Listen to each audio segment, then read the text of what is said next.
why would Jesus curse a fig tree just because it didn't have any fruit for him? That seems a bit harsh. Yeah, that is weird. It's here in Mark 11, verse 12.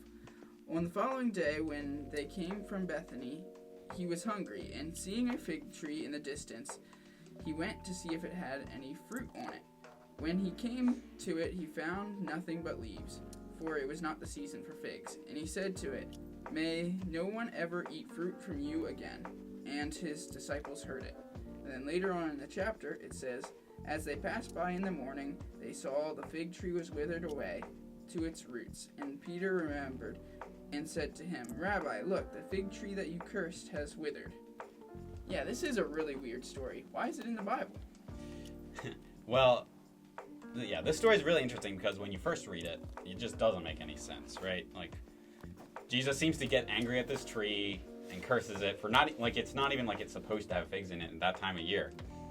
Well, let's back up a little bit. First of all, the fig tree was in leaf, which means it would have been, Jesus would have been assuming that it was like early blooming and would have had some figs in it. He doesn't find any figs and he curses it. That still doesn't fit with the character of what we know of who Jesus is. And so then the secret here is realizing that this story is split in two, right? Like, just like you said, it was later in the chapter where you had to go to find the end of the story. Well, in the middle of this story, we read about Jesus going into the temple, flipping over the tables and kicking out the money changers who were selling, trying to rip people off in the temple, basically.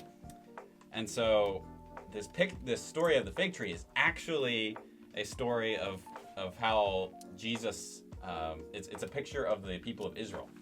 The Israelites are like this fig tree. They look good on the outside. They have all these laws that they're following. Like, think of the Pharisees and how they had all these laws that you were supposed to follow so that you would be right with God. It looks good on the outside, but there's no fruit. There's nothing to show. No good works are coming out of this tree. And so Jesus is using this tree as an example to the people of it, for the whole people of Israel, that because they don't have any fruit, because they just look good, but they don't have any fruit, they're cursed. And they're really withered away, and they're not actually part of God's kingdom. Well, that seems like a bit of a stretch to compare a fig tree to Israel. Yes, it might be a stretch, except that we actually read this before in the Bible.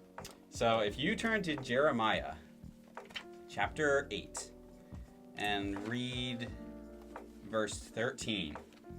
Jeremiah 8:13 says this, and see if this sounds familiar. "When I gather them, declares the Lord, there are no grapes on the vine, nor figs on the fig tree. Even the leaves are withered, and what I gave them has passed away from them."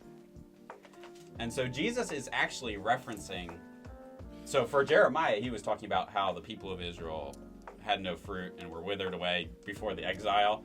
God was about to punish them and take them into exile because they hadn't been following him. And Jesus is saying the people of Israel are at that same spot again, where they look fine. They might look fine on the outside, but they're withered away. They don't have any fruit.